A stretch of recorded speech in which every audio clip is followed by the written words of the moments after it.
We talk about creating that unbreakable commitment to your health, which is way more powerful than a goal or a wedding or any sort of deadline. It's like you truly want to make health one of your top core values. And once you do that, even though you might deviate, and Wade and I are humans, we're not robots, we'll deviate sometimes. We gained a little bit of weight over the holidays, but we always come back and we always recalibrate because we have this long-term unbreakable commitment to our health. So I think that's a foundational piece that a lot of people haven't really made that decision internally.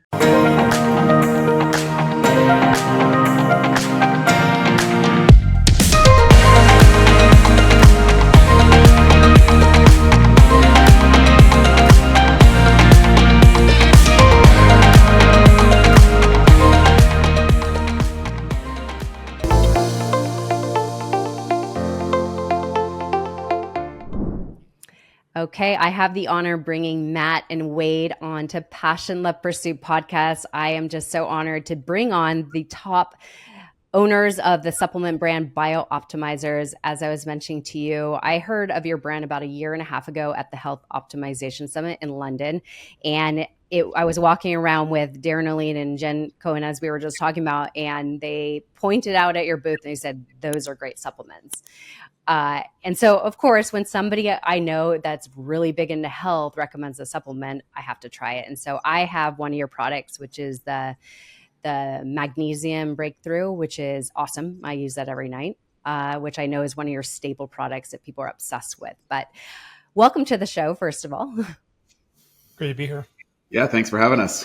Thank you. Well, okay, as I was mentioning, I got your new book, which is the Ultimate Nutrition Bible. This is absolute gold, and I'm just going to plug in right now for anybody that wants to better your health. This is a book, a staple you got to have in your home. So it's going to be in the show notes, so grab it regardless, no matter where you are in your life and your health journey.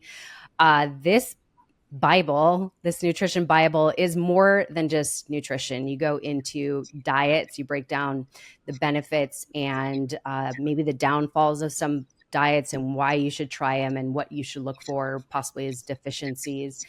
And then also, of course, like how to create a lifestyle and how, honestly, to never diet again.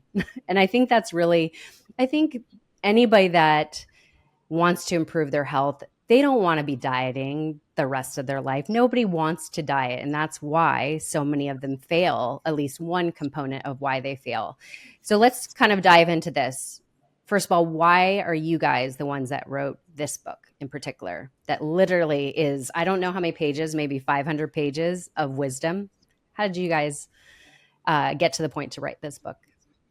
Yeah, we argued a lot for a long time. So Wade and I were both trainers, very successful trainers for a long time. That's how we met. And we were working with a lot of clients. Wade on the bodybuilding side, I worked with pro athletes. I helped people lose 191 pounds in 18 months. So Wade and I were both quite successful. And of course, nutrition was always, at least half the equation. Yes, you can give people training programs, but as you know, you can't diet your way or train your way out of a bad diet. So Wade and I met, and I was a ketogenic guy. Wade was a plant-based guy, and we argued for a long time. I was a zealot. Wade was a zealot, and we thought that we both had the answer for everyone. But as we worked with clients, we saw that some people just didn't respond that well to a ketogenic diet, for an example. Had one client had gut issues, his skin turned gray, felt horrible. And that was an indicator that maybe ketogenic diets are not for everyone. So over the years, we started finding common ground. In the book, we call them universal nutritional optimizers. And these are things like gut health or nutrigenomics that everyone can use regardless of what diet philosophy you're following. Paleo, keto, plant-based, raw, doesn't matter. So we decided we needed to write this book because if you're on social media, there's so much misinformation, there's so much exaggerations, there's so much fear-mongering that's happening around food that we really wanted to write the most comprehensive, unbiased nutrition book ever. And I think we've done it. So, Wade? Yeah, I think, Matt and I are passionate about helping people reach their best life. And, you would think with the proliferation of accessibility of information, we'd be much more successful as a society in achieving the ideal level of health and vitality. And there's two separate stories that are occurring right now. There is a small group of people who are having breakaway health and vitality experiences. In other words, their vitality, all their biomarkers, the quality of life is growing exponentially. But the large mass of people, it's the opposite. Life expectancy is going down. All causes mortality is going up in all age categories. And people are largely confused. And then on top of that, we have diet gurus all over social media proclaiming the do's and don'ts and thou shalls and thou shall nots.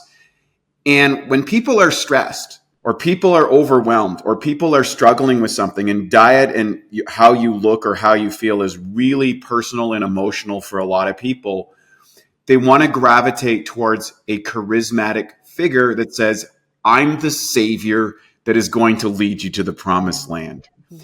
And so with social media being so accessible in that weak moment, that part where someone's really feeling something, they go on and they listen to so-and-so and, well, ketogenic's the way, or I need to go to raw food, or I need to eat liver and raw meat every day, or whatever it happens to be. And there's a couple of problems with that. Number one, we don't know if that diet is really met to that person's individuality. Second, many of those diet gurus don't reveal the things that they're doing beyond the diet, the drugs that they're taking, the chemicals that they're doing, their individual genetic variances. There's a whole lot of stories that are going on that isn't broadcast to that individual. And then the final piece is you have inside your own family unit or social structure, huge variances between maybe you and your spouse or you and your kids. And so sorting out all of those variables is virtually impossible if you don't have a roadmap.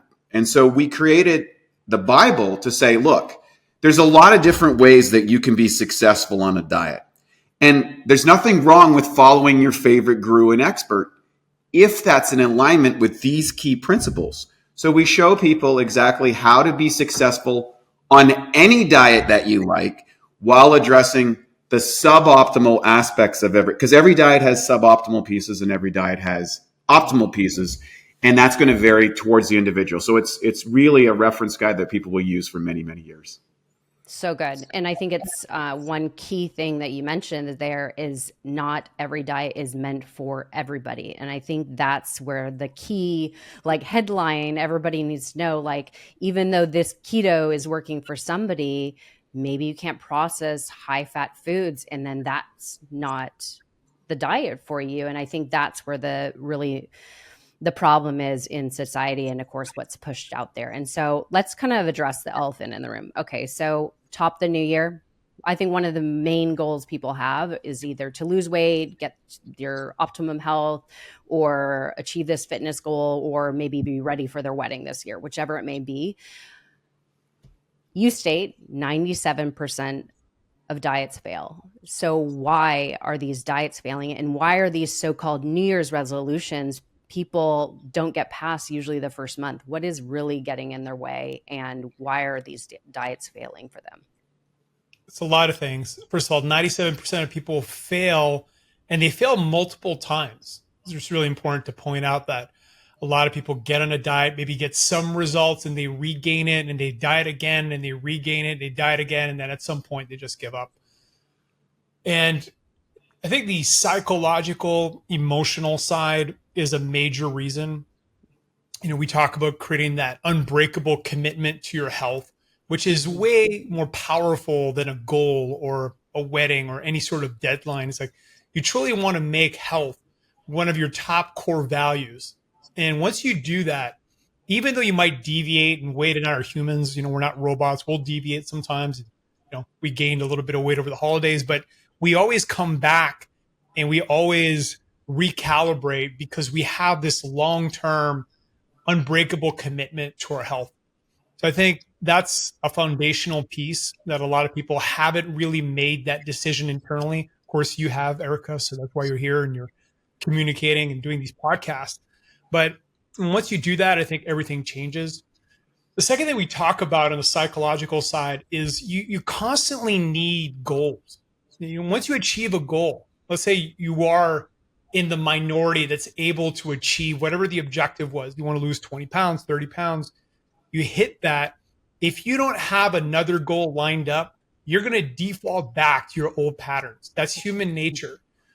And what happens when you constantly have a series of goals, you're creating this continual dopamine loop that fuels you, that drives you. And I'm going to call on Wade to talk about how he did that to become a national natural bodybuilding champion, because it's a perfect example of really breaking down long-term goals into short-term goals, into weekly goals, into daily habits. Go ahead, Wade.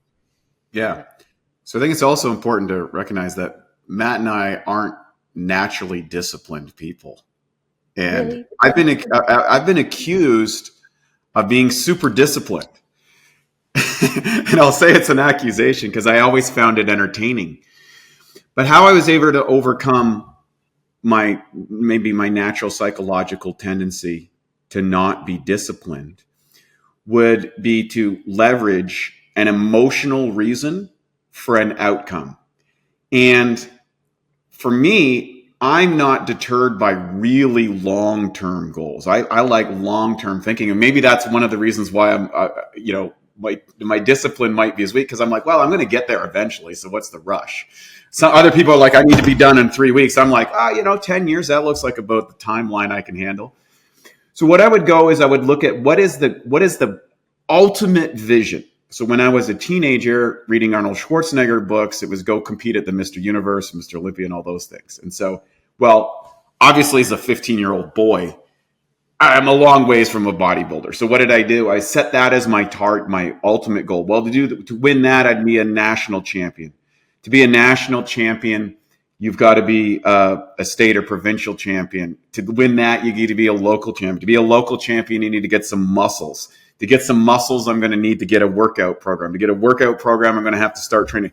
So I literally reverse it back so that what I was doing today had meaning, not just this week, not just this month, not just this quarter, not just this year, had meaning for a whole vision for my life. And that eventually built enough momentum, despite my lousy genetics, despite my poor, natural tendency for discipline. It became easy to do it because I saw meaning and value in even the smallest item that I was engaging in. And I think that compelling vision for your future, maybe that's, I want to, be able to play with my grandchildren. I want to, have a really great travel schedule when I'm older with my partner. I want to set a new record as the oldest marathoner in the world or something. Whatever, it doesn't matter what it is. If it's meaningful and evokes emotion, because strategy is only take you so far. You need strategy plus an emotional reason why, because in those weak moments, that's where you can rely back to, well, if I don't do this, what is the emotional cost and what is the logical cost? And then I think if you can address that, you can be successful no matter who you are. Yeah. Both of you mentioned, I think, too, and really in critical things. And Matt, when you were talking about what you were speaking about is the identity. It's who you are. It's who that's your standard. Like for myself, I know I could speak the reason why I'm able to stay the size and stay fit, even though, as I was mentioning, I'm dealing with a couple health issues, but I do know I could get back to my optimum self because that's who I am.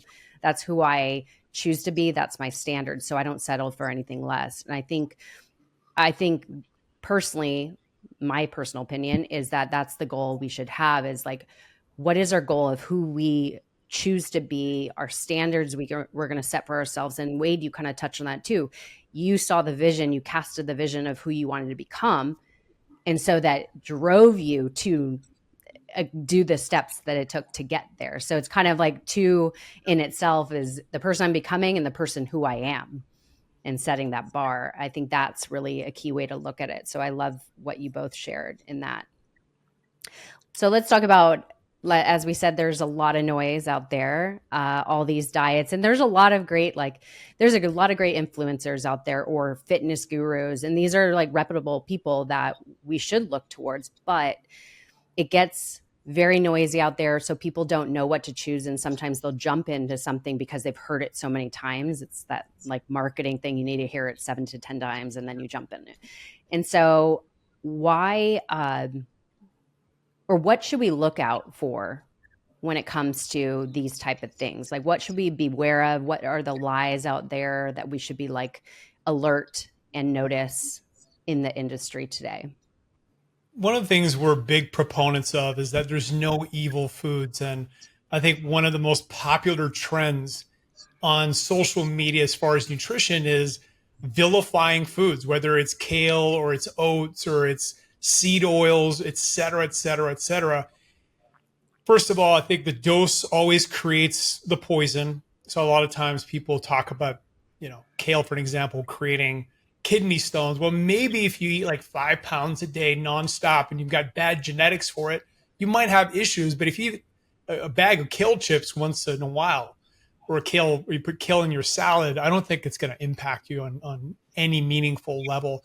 And that's true for artificial sweeteners. Like, the list goes on and on and on. And again, Wade and I also had that phase where we were hyper paranoid about everything and all the ingredients. And on the flip side, we're not advocating that people consume these things either. So I think there's a balanced mindset. There's a balanced approach where, if you drink a Coke Zero once a week, it's just not going to have any impact on your health long term or even short term.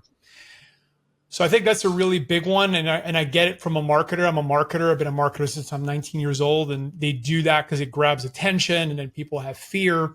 But that stress response that people have around food, I think is a major problem. If people are going to the grocery store or trying to buy things and they just don't know what to buy, they're more apt to make bad decisions. For an example, some people are vilifying oats. Oats, again, I'm not saying oats is a great thing, but for a lot of people, it works really, really well. So I think that's one of the major problems that we're seeing right now on social media. Wade? Yeah, that's a vilification of foods, vilification of people, vilification of diets. So we encourage people, it's a very simple set of questions that you have to ask yourself when you get exposed to any information. Is this right for me right now? Is this right for me for the long term? And can I follow what's being told to me for the rest of my life? And if something doesn't, if a totalitarian, the total of information that's coming from whoever's advocating or vilifying or whatever can't pass that three-part test, the chances are that it's incomplete information, and acting on an incomplete strategy usually leads to a poor outcome. And so what happens is one has to be discerning with not only what they hear, but what they're going to put their effort towards. Mm-hmm. And the number one thing that they need to do is understand themselves, as opposed to trusting me or Matt or any other diet guru out there. As I don't know what that listener, I don't know what their hormones are. I don't know their age. I don't know their gender. I don't know what their goals are. I don't know their preferred levels of fitness. I don't know their family dynamics, their environmental situation. I don't know the level of toxicity. There's a whole array of things that we outline in the book of how to know thyself. And once you know yourself, then those questions become automatically, you stop wasting time. And the value of that is you operate from a position of confidence. Confidence is something we talk about in athletics. You can have all this, and we watch it in sports all the time. Both people come in with confidence, but something happens that was unexpected, and then you see one team seem to be executing while the other one's background, and then the momentum shifts again. And confidence is a really important part when engaging in a dietary strategy, both in the short term and in the long term. And you build confidence through knowledge, but you build confidence mostly from knowing yourself. That's so true. I think we all can be, I don't think we all are, can be very in tune with our body and know what works for our body and what doesn't. It's like you just have to get to know yourself. And I think that's a great point to bring up, is really getting to that point. And one thing I always talk about, I'm not on any diet, even though I will say a lot of the principles I follow are paleo. But I don't consider myself on a diet. I'm not one to honestly promote diets. I think it's a way of creating a lifestyle that works for you, that you could be your healthiest self by following a lifestyle plan that you're happy with, that you feel like you could. It's not, because as we all know, diets are a short-term thing. No diet. Well, again, we'll talk about this, but like relatively, when you have a diet, you're trying to meet an end goal, a target of a weight or a target of a health goal or whatever it may be. For example, myself, I'm actually right now doing an AIP diet, which is the anti-inflammatory paleo diet. And the reason why I'm doing it is because I have a flare up with my scalp psoriasis. And again, talking about, as you said, if you have too much of something, it's no good. And I think I was having too much of a certain food, a health food, like eggs, possibly other things. I don't know. I'm going to dig deeper to find out really what's going on. But I think I was having too much of something that my body then created an antibody and then created inflammation, leaky gut, and whatnot. That's my assumption. So I'm doing this diet, but it is 1000% temporary to lessen the inflammation in my body and address any health issues and possibly eliminate foods that are causing that inflammatory response. But my lifestyle is an eating plan, if you want to say. Certain foods that I know don't serve me, certain foods that I know really work well with me. I'm a meat eater. It works really well with my body. And same with fiber and all the things. But you two as well have created a lifestyle plan, even though some would call it a diet. Wade, you are a vegan for over 25 years. And Matt, I believe over 25 years, you're doing keto. And these are diets, right? But for you, I imagine it's become a lifestyle and you no longer think of it as a diet. Am I correct? Yeah, I think there's a really, really important part that happens when people identify with an ism on a diet. And when a diet becomes an ism, it becomes restrictive.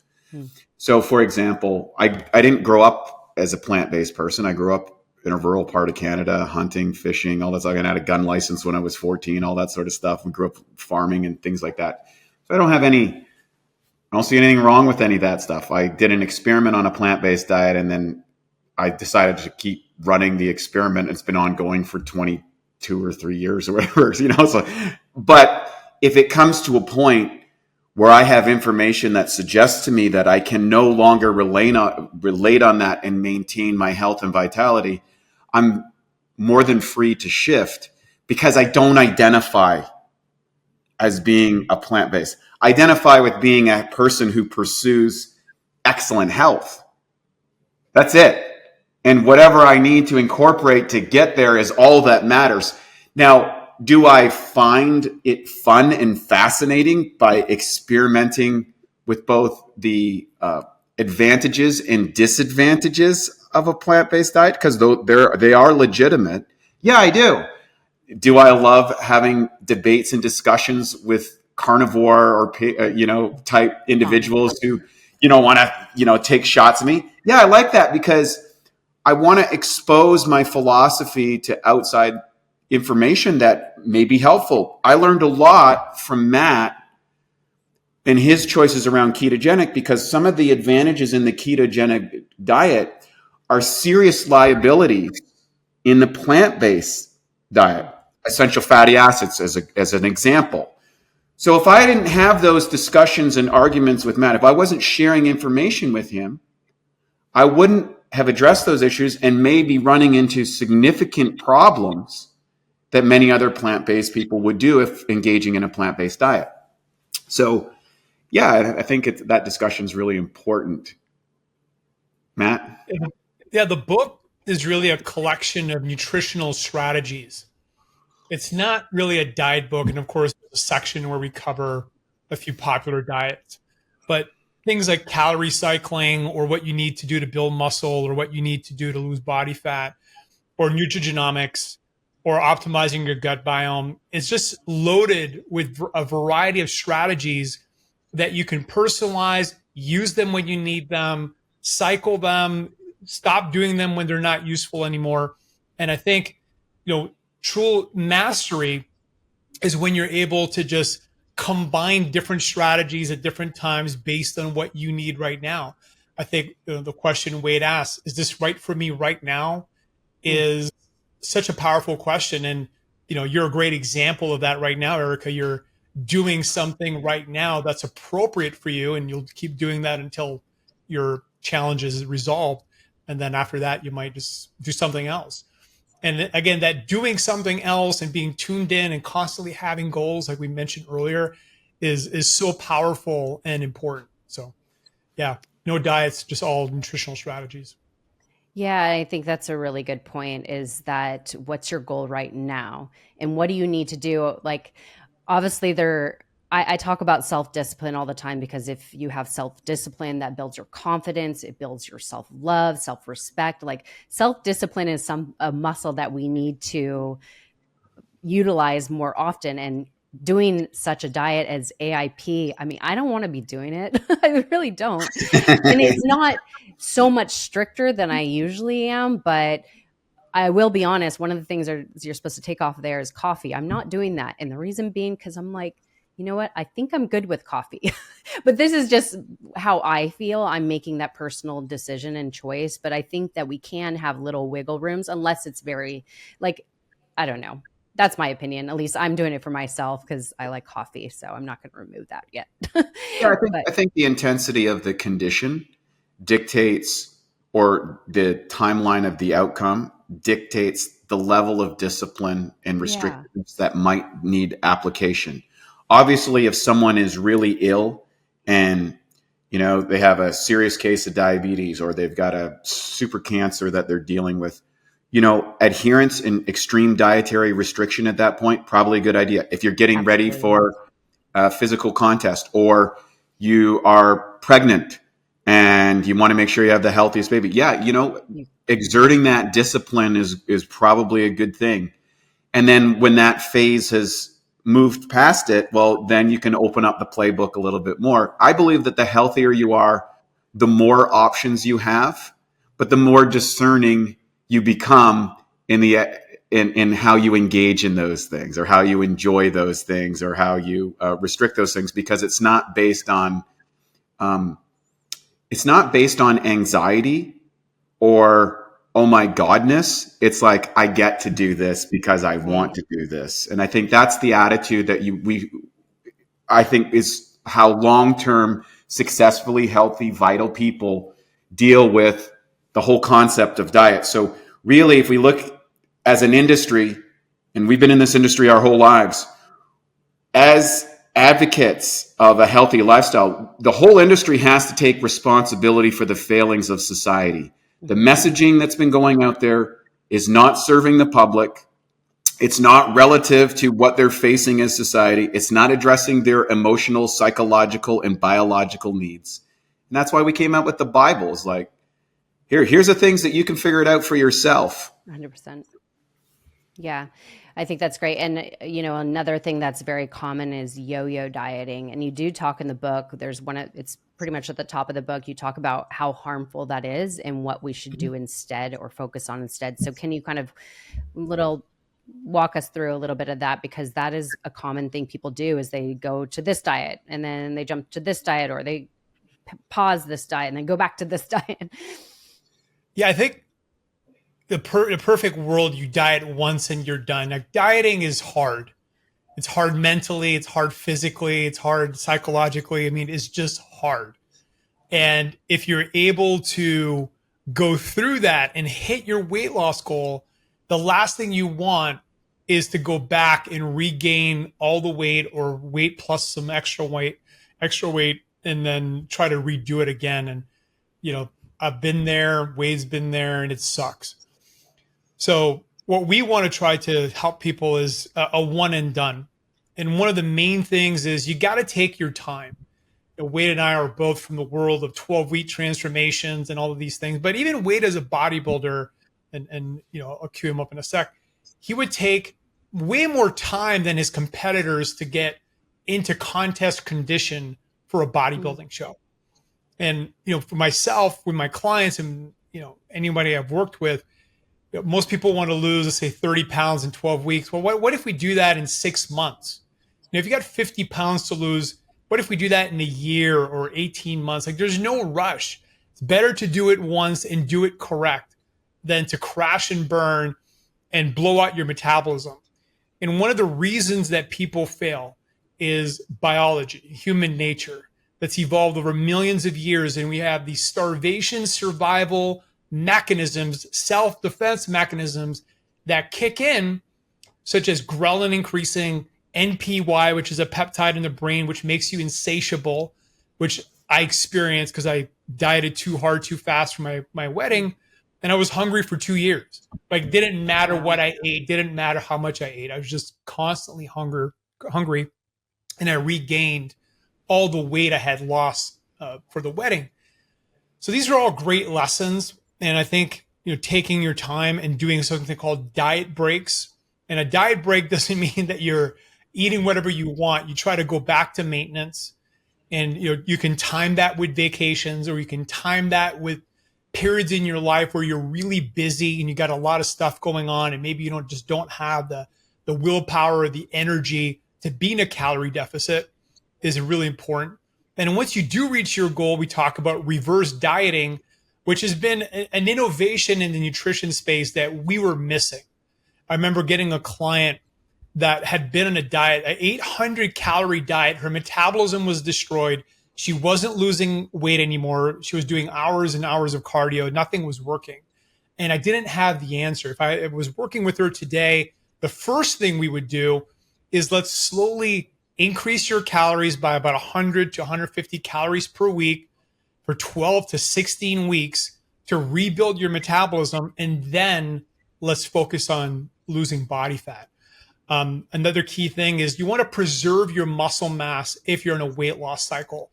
Of course, there's a lot of people using GLP-1 agonists right now, Ozempic, tirzepatide, and they're incredibly effective at lowering appetite and lowering calories. But the challenge is a lot of people are losing too much muscle mass. They're not eating enough protein. They're not doing enough exercise. So we're big proponents of protecting or even trying to build lean muscle mass as you're losing body fat.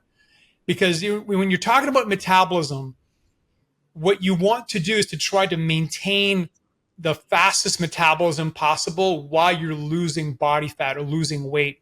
And there is a thing called metabolic adaptation, which occurs, which means that if you cut your calories, you lose weight for 3, 4, 5, 6, 8 weeks, and then you don't lose weight anymore. What happened? Your body just adapted. Same thing with cardio.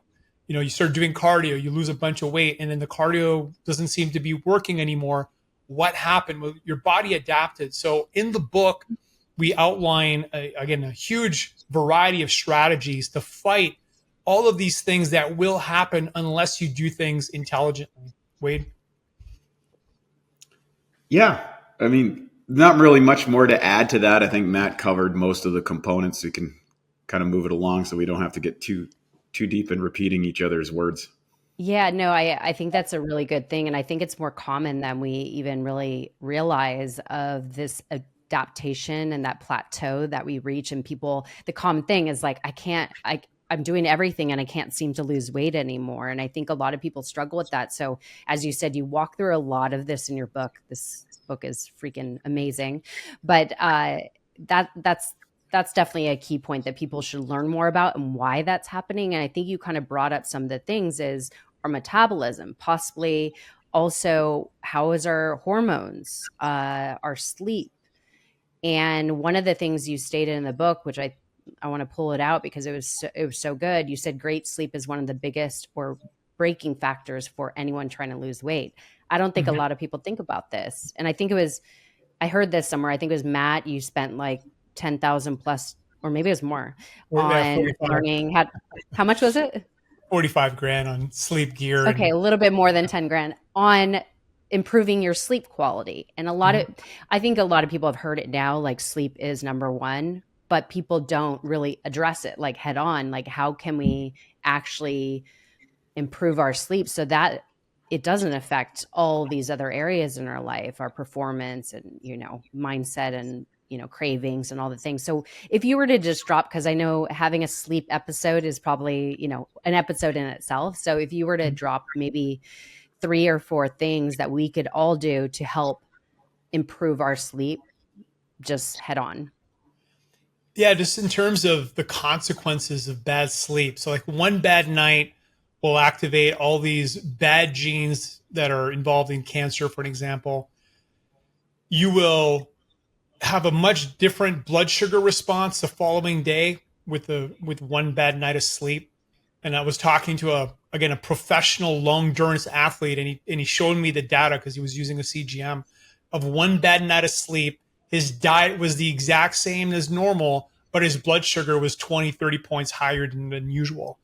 So that's just some of the consequences. As far as weight loss is concerned, you will lose far more lean muscle mass than body fat if you're sleep deprived. And that's something else that's been well researched. As far as the basics, let me walk you through kind of the perfect night of sleep in 3 minutes. One, you want to have a target bedtime. Ideally, it's the same time every night.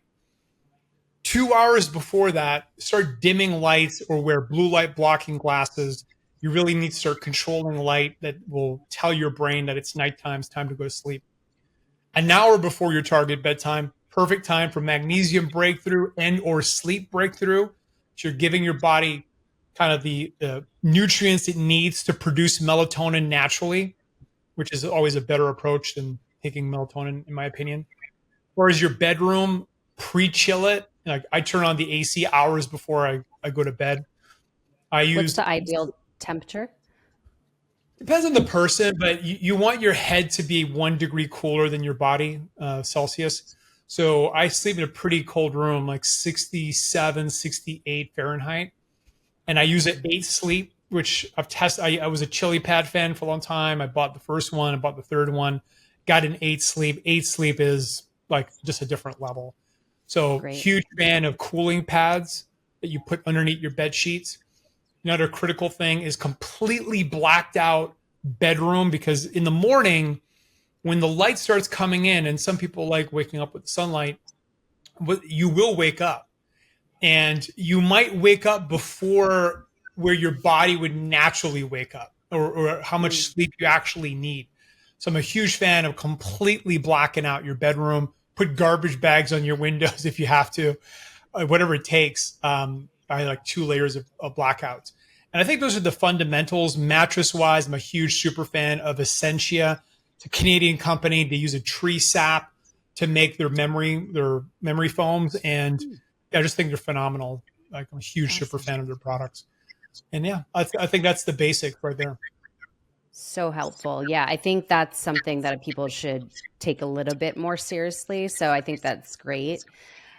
I want to go into supplements because this is a big component. Obviously, number one, supplement brand right here. And also I'm obsessed with supplements. I know you guys are as well, but a lot of people don't know what to supplement. And there's so many out there, of course. So I want to know what do people need to know about supplements? Why do we need supplements, first of all? And I know, again, we could supplement with a host of things, but there's certain staples that this is a loaded question, by the way. There's so many supplements we could use, but if you were to say the ones that we really, all of us do need and why. So that you could break this up.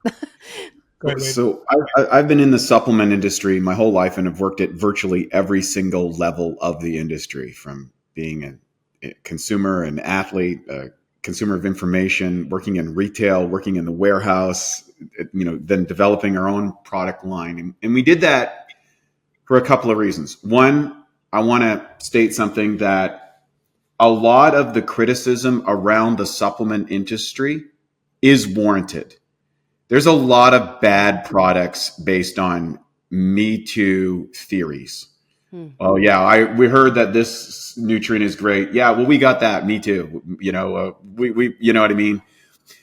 That's the fundamental thing. So when we started our company, and it'll be 20 years, but next week, I think 20 years ago that we started, Matt and I made an unbreakable commitment that we would only produce the highest quality products.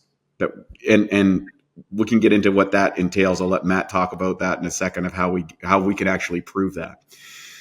The second thing is we decided that we were going into categories that we feel we could create a dominant product, and then we would just advocate other companies who are producing something in that space. We feel that there's a lot of room for improvement.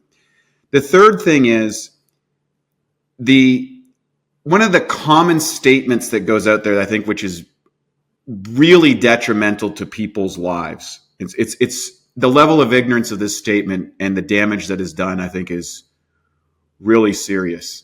And that is, you can get everything you need from a balanced diet. That is the biggest piece of BS ever propagated on society. And it's propagated by a lot of really smart people who should know better.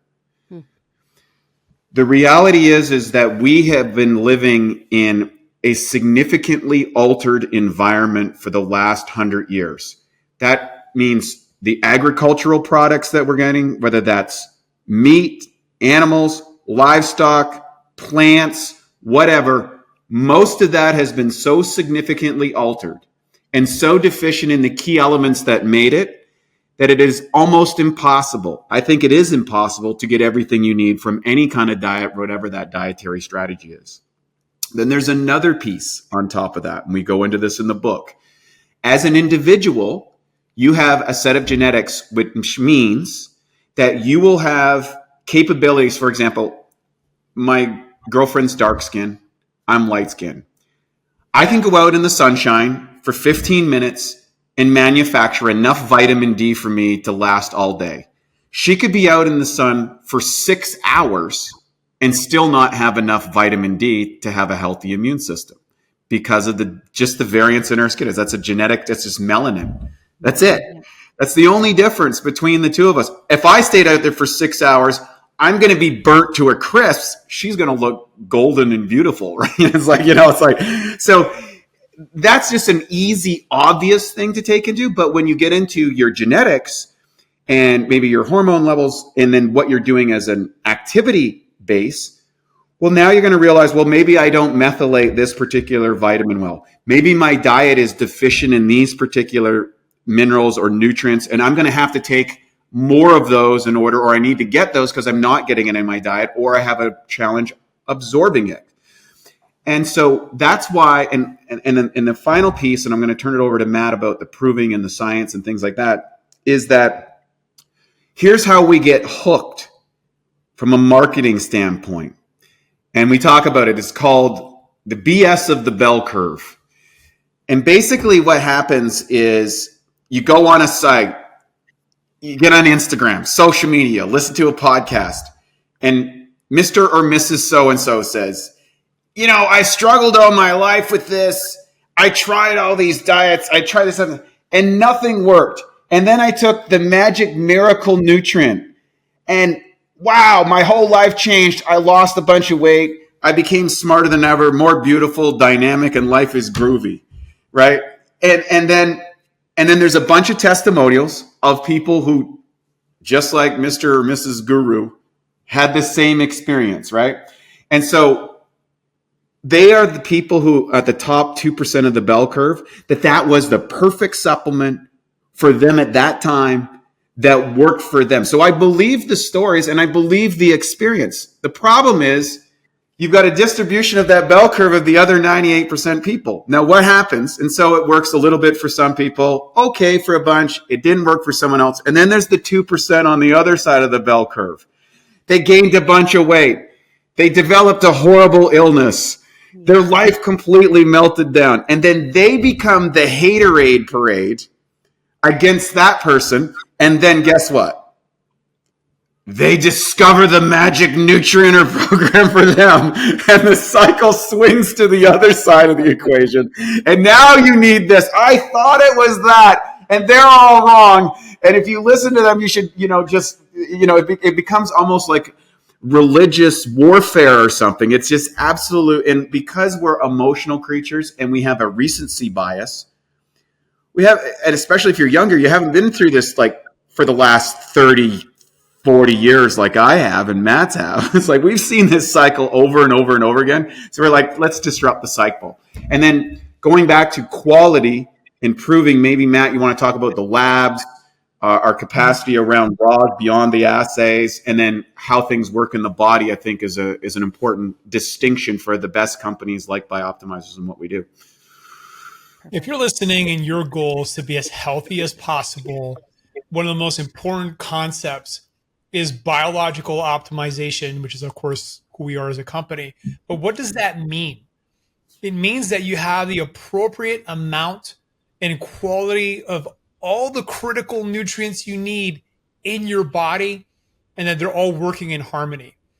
And that is a critical concept to understand in terms of which supplements should you take or not take. And Wade touched on nutrigenomics and genetics as an example, and just use a couple of personal variants I have bad genetics for zinc absorption and selenium. What does that mean? It means I need to take more of it to be optimized. And I think one of the most important chapters in the book, if you want to apply what we're saying, is the micronutrient chapter. Because there's a lot of core deficiencies that people have that are almost impossible to fix with the diet. Magnesium, good luck, right? Good luck trying to get enough magnesium from your food. Almost impossible. Most people are highly deficient in potassium, especially if you're in a ketogenic diet, you're not eating potatoes or plantains or bananas. Almost certainly you're deficient in potassium. And there's all these different nutrients. Some nutrients you don't need to worry about. The odds are you've got plenty of them, but the odds are you're very deficient in a lot of other ones. And once you start patching your deficiencies, I remember when Wade and I went from being burnt out and magnesium deficient to optimize when it comes to our magnesium levels, it was transformational. We went from being burnt out to just being calm and zen and relaxed all the time. And that's what led to magnesium breakthrough. As far as our lab, what separates us as a supplement company, in 2019, I went to Bosnia, which is a country in Europe.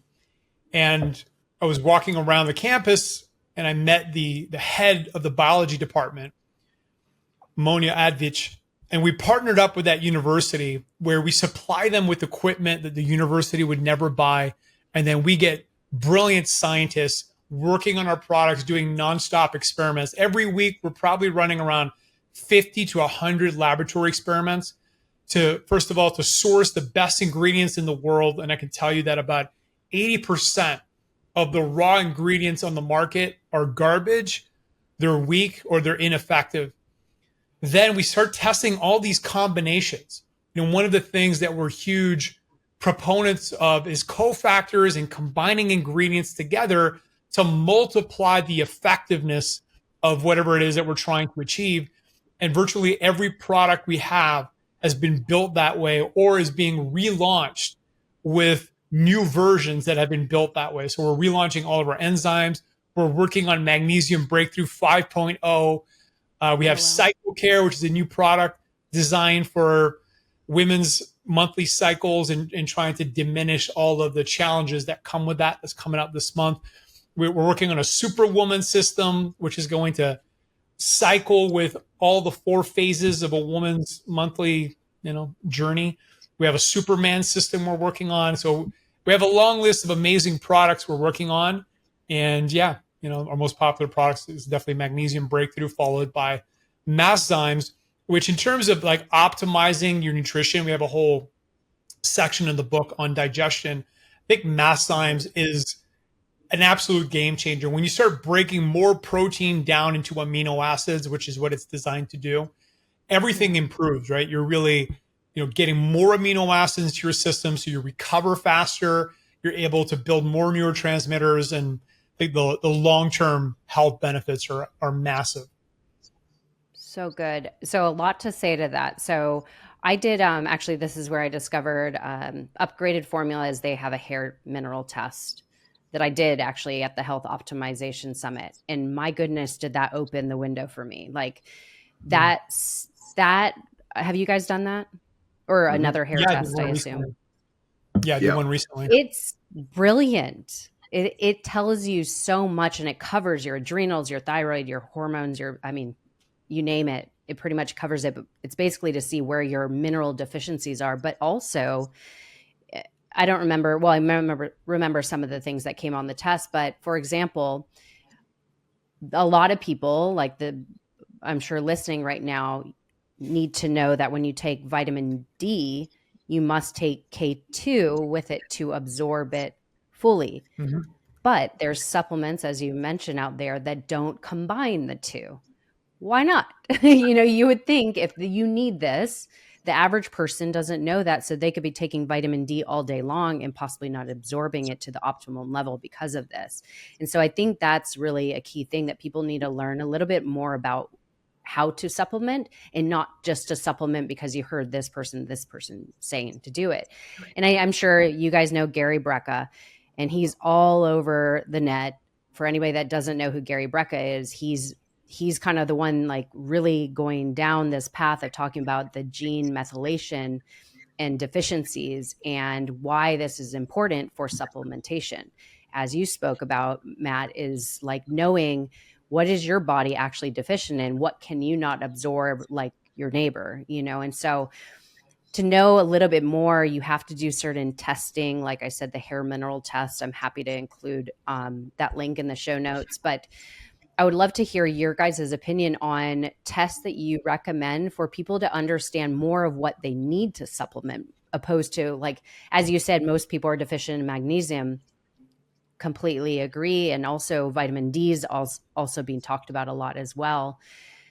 But how do we determine this? What would be some tests you recommend that you would say like it's worth the money to spend on these tests to go a little deeper and further? We'll start with some generalization ones, and then Matt can maybe get into some specifics. So there's 5 that I particularly like, which are disease related. So first and foremost, start with a DEXA scan, because your body fat, muscle mass, and bone density determine a lot about disease-related conditions, as well as do you have sufficient muscle mass and is your bone density. And that becomes even more critical, especially for females as they get premenopausal, and menopausal is a big issue on bone density in particular. The next thing you'd want to look at is a hormone test. Hormones are powerful, and if you have suboptimal hormones inside of your body, and any naturopathic doctor can do a whole panel on all your hormones and understand the interactions of how you manufacture and maintain, because that is a determinant on what course of action. It's, maybe you have low testosterone or high estrogen. How you get there metabolically may be different than someone else, and you really need someone to understand those components. I would also suggest that a person does a pulse test. So that is about looking at cardiovascular damage. And there's a plethora of cardiovascular damage issues going on in the world right now. And so I would encourage people to get a test on that immediately. And because, heart disease is still the number 1 killer in the world. I would do a HOMO IR test, and maybe in conjunction with a continuous glucose monitor, which is going to monitor your insulin response and your blood sugar response, which are not totally correlated. And then also the continuous glucose monitor, if it's an issue, especially if you have histories inside of your family of insulin related issues. Blood sugar is a massive, massive problem for people. and it contributes to obesity. It contributes to, you know, the acceleration of cancer, the acceleration of heart disease, the acceleration of all the things that will kill you. And also, you know, that's just something to get into. So those are some of the big tests that I think people can do. The DEXA scan should be regular, maybe at least I would say every quarter. I like to do it within a month. Like every month, I like to do a DEXA scan because, again, left by my own designs, I know I'm going to drift into the fat zone because I like to eat, and I have a gene that doesn't make me feel full. So I will overeat before, like I can't use fullness as a measure for if I've eaten enough. If I use that as a measure, I will continually overeat. So understanding that, and that was the other piece of a genetic test. So understanding your individual genetics and how you can apply the right dietary strategy around it. I forgot that one. So, and then there's some specifics once you got those down that you're going to dive into. Maybe Matt, you want to cover some of those. Yeah, we covered most of them, but on the genetic tests, it's something we're working on. We want to release a nutrigenomic kit test this year, so we're excited about that. We're also evaluating gut health tests, and I use some of the early versions. Not going to name brands, but I think, pun intended, they're absolute crap. We're talking with one of the top gut biome experts on the planet. She's literally tested the poop of like elephants from Africa, elephants in the zoo. Like you name the animals, she's probably tested their gut biome. And yeah, her opinion is like most of the tests they're just incomplete. So hopefully we'll release that as well. And yeah, we think we covered a lot of it. The other thing I just want to add as far as data, I think there's a lot of great devices people can use. For sleep, I think the Aura is good enough. If you really want to get accurate sleep data, you need electrodes on your head and go to a sleep lab. But Aura's pretty good. It's about 65% accurate. It gives you the general gist of things. We talked about the CGM. And I think, with some of these things like sleep tracking or a CGM, use a CGM for a month or 2 months. You get like 95% of the value. You're going to see how your body responds to every meal, how it responds to stress, how it responds to bad sleep, and you're going to learn from those things. So, yeah, I think there's a ton of value in creating feedback loops, such as a CGM or such as an Oura Ring, or I got an Apple Watch for Christmas for exercise. So, I think all of those tools are helpful, and ideally, you've got a good coach or a Jedi council, as we call it, that can help guide you to upgrade your habits and upgrade your nutrition and upgrade your exercise program as they look at the data sets. Love it. And actually, in your book, one thing I loved is you walk through the main supplements that are great to add to your diet. And you said, I'm trying to find it. You said why, and also some foods you could get it from. But as you mentioned, Wade, which is so important and critical that everybody knows, like, it is true. Like, we need supplements for the reason that our food is not what it used to be. Our soil is not what it used to be. And so supplements are necessary, but you want to find out what is necessary for you. I love that you talk a lot about the gut microbiome, which is a huge, huge topic today. And there's a good reason why. And that's because a lot of people do have gut issues. Either absorption is missing or breaking down, having enough hyaluronic acid in your stomach for digestion, and all these factors that people don't know possibly enough about. So you covered just a wealth of information in this book. It's, like I said, get in your home, gift this to somebody, gift the goodness of health to somebody. I think that's key. One thing, of course, the $1 million question is, and this is what I think everybody wants to get to, is when or how could somebody get to the point where they don't need a diet ever again? This idea of dieting, like, what do you think is the things that they should really start to think about, journal about, learn more about, so that they don't have to go on this like yo-yo dieting or this whole like cycle of stress, if you want to say, of dieting? Yeah, I think there's two goals that everybody should have. One of them is reaching your ideal body fat level. And then we actually cover that in the book. And we're not talking about getting ripped or competing on, like, this is not what we're talking about. But for men and women, there are ranges from a health perspective that are optimal. So I think that's one objective. The second objective we recommend everybody has is building enough lean muscle mass.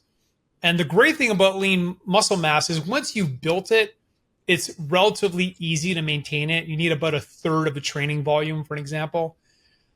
And after that, we talk about having like another goal, which is locking in your weight for like 18 plus months. Like that needs to be a goal where, okay, I dieted down to whatever your target weight is.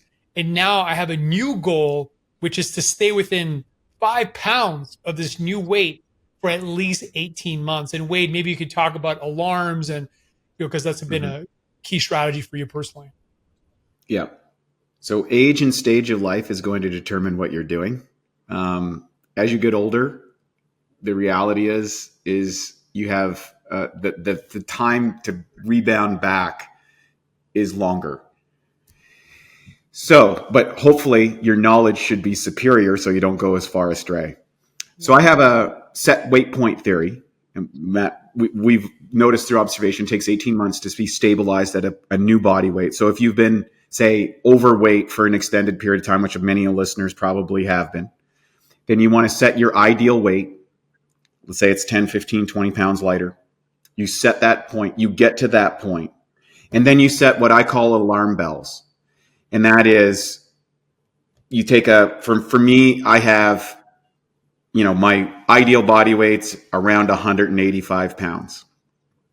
And I'll drift down to 180 if I want to look a little bit more shredded for a photo shoot or something.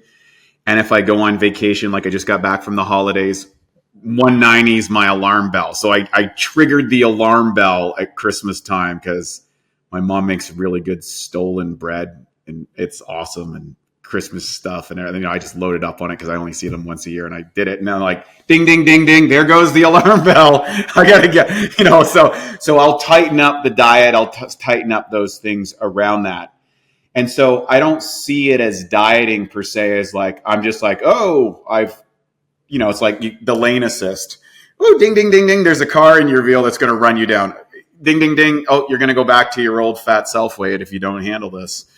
And setting that, and I don't see it as bad or evil. I just see it as an assistance model for my guideline. And then the other thing is I think always stay open, keep learning, keep integrating.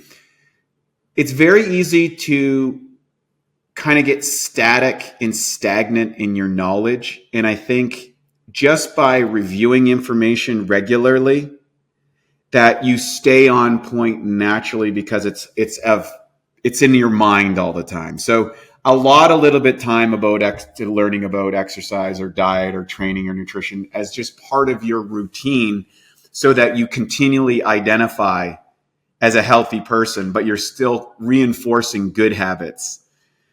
Absolutely. Yeah, the more you know, and there are things obviously over many years that have been debunked from previous, 10 years ago or however many years ago, people said like, stay away from eggs. You can only have a certain amount. And now that's been debunked. It's a superfood. And like, there's been so many things that have changed. So the more you learn and continue to learn and listen to people as yourself, like, equip yourself with the knowledge. Like ultimately you are the CEO of your health. And I think that's really what it should come down to. And I love that you also talk about this in the book. And I just want to bring this up real brief, is that to understand what is considered normal range is not per se optimal. And I think a lot of times when we get blood work done, there's the normal range and this, you're fine. And that needs to be questioned. And I love that in this book, you go into that a lot deeper and you talk about what that really looks like and how to be optimal. So I think that's something that people should really consider looking further into. And like I said, that's in the book. I want to bring up that, like I mentioned, you have this book, everybody grab it, but you also have courses that go along with this. And then also I want to make sure I plug in here, so generously offered a discount for anybody to grab your supplements, which I'm going to want to stock on a lot of these too myself. As I mentioned, I already take the breakthrough magnesium, which is their top product, but I just want to let you know that we are offering 10% discount. Just use the code LIPPY10, LIPP 10 or like LIPPY 10, and you'll also get with that over 200 recipes worth of cookbooks bonuses for listening to this show. So I will, of course, plug that in the show notes. So don't worry about that. You could just link it and get it there. But can you share you have a course that people could also get? Because some people like to learn from. Yeah. So, I mean, we knew that not everybody was going to read the book from cover to cover, and some people prefer video. So Wade and I spent a week in the Hollywood Hills filming all of the content from the book in video format. Our team spent months editing it. It's beautiful. It's amazing. It's engaging.